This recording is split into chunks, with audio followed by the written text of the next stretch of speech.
permissible. But have you heard about something the scholars they said atawaqqaf? Here I'm stopping. I'm not passing fatwa. There's no verdict for that.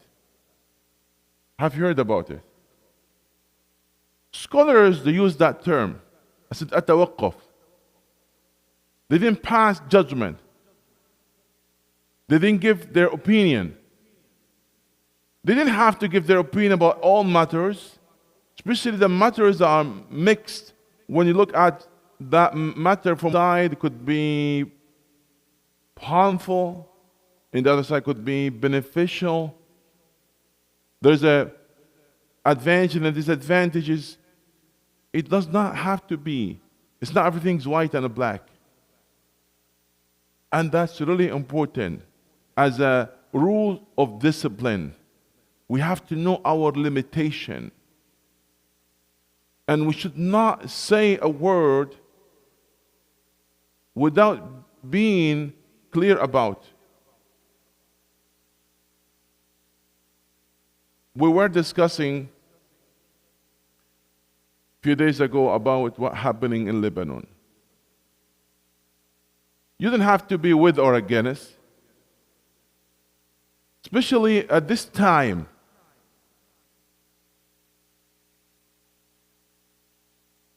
Where we have an enemy that has no akhlaq and no manners. There's at least sometimes there's a adu, there's an enemy, but has like some dignity. But the enemy that we are having has no akhlaq, no rules, no boundaries. And anyone try to resist that, they're doing favor for me from that side. It might be that's not a good person, not bad, but why I have to pass judgment and say what's happening here, and there, could be fine or not fine. You know what I'm talking about. It's very, very important that we should not speak with no knowledge. We should really be silent in the time that we don't have to say something, because we are going to be responsible about that in this life and hereafter. The Prophet ﷺ himself being asked many questions. I never jumped to give his opinion. He waited for the revelation to come. And the Prophet how he was the wise person. He has fatana, and he's a smart person. He has a knowledge. He could pass his opinion, but he waited for the evidence. He waited for the revelations. Somebody traveled all the way for months to meet with Imam Malik. And he came with 30 plus questions. They said maybe 34 questions. People asked him to travel to ask Imam Malik. So he has a mission to meet with Imam Malik. Why they choose Imam Malik? Because لا يفتى مالك في المدينة. He was the most knowledgeable person at that time. And the Prophet ﷺ mentioned hadith. The scholars, when interpreted that hadith, they said the Prophet ﷺ meant Imam Malik. That people will travel and they take camel after camel, which means they travel for distance. لا يجدون إلا عالم المدينة. They couldn't find somebody to give them fatwa except عالم المدينة. And when they explained that hadith, they said the Prophet ﷺ referred to Imam Malik. Can you imagine? And when he asked him those questions, he answered only 8. Yes. So around 1/3 of those questions. And when he asked other questions, he said, "Ala adri, la adri, I don't know, I don't know."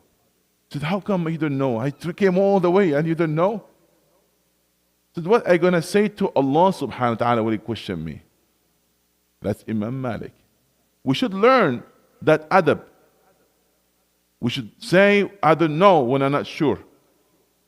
La a'lam. Yes. وَمَنْ قَالَ لَا أَعْلَمْ فَقَدْ أَفْتَى. If you say that I don't know, that's one of the best answers.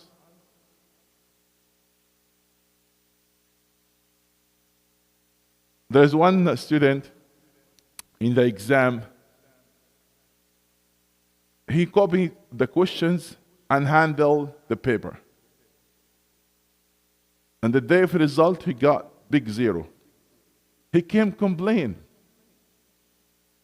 Said, why this big zero? Said, no answers. He had an argument now. Said, oh Shaykh, you told me السؤال نصف العلم. The questions are half of the knowledge. And I copied the questions. And you told me من قال الله أعلم فقد أفتى. You said Allah knows the best. That's one of the best answer. لا أدري. So how come I get big zero? So, I'm just trying to bring a smile to your face. But wallahi, it's the best answer to say Allahu A'lam. All of us, when you come to financial issue, or we are expert. When you come to political issue, we are expert. When you come to the deen, we are expert. You know, we talk about everything. Why is that? Okay, you talk about engineering, about medicine, that's fine, okay, that's yours. But why you talk about the deen and hukmullah? Why is that? Imam Ibn Qayyim had a book, very beautiful book. You know what's the book title? أعلام الموقعين عن رب العالمين. Sheikh Abdul Rahman, what's a simple translation for that title of the book? Yes.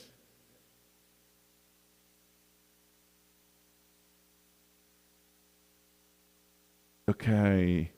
Those they sign on behalf of Allah. You know? That he's telling us about the biography, about, their life. Who are they? Those that sign on behalf of Allah. See this expression?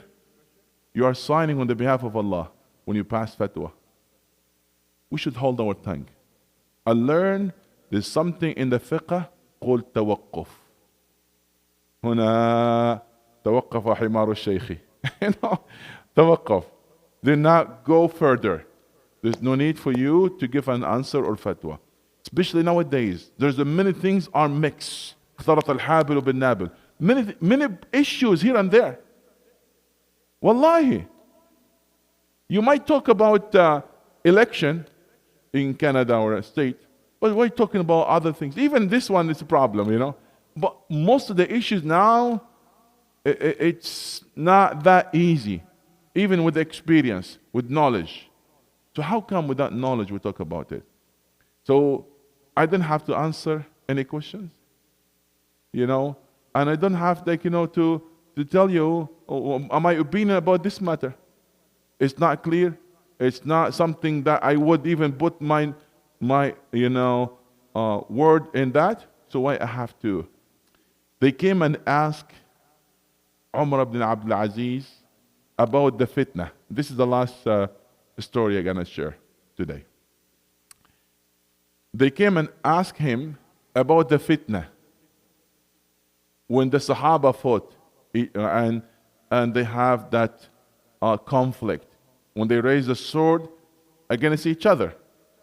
You know what I'm talking about? You know what he said? He said, ذلك أمر عصم الله منا سيوفنا فنعصم ألسنتنا. He said, Allah protected our sword to be part of it. So we protect our tongue to be part of it. Let's take that wisdom and be silent. We're not with or against in some issues because it's very complicated. The matter is not that easy. And we ask Allah subhanahu wa ta'ala to grant the victory for the ummah of Muhammad sallallahu alayhi wa sallam. Ameen.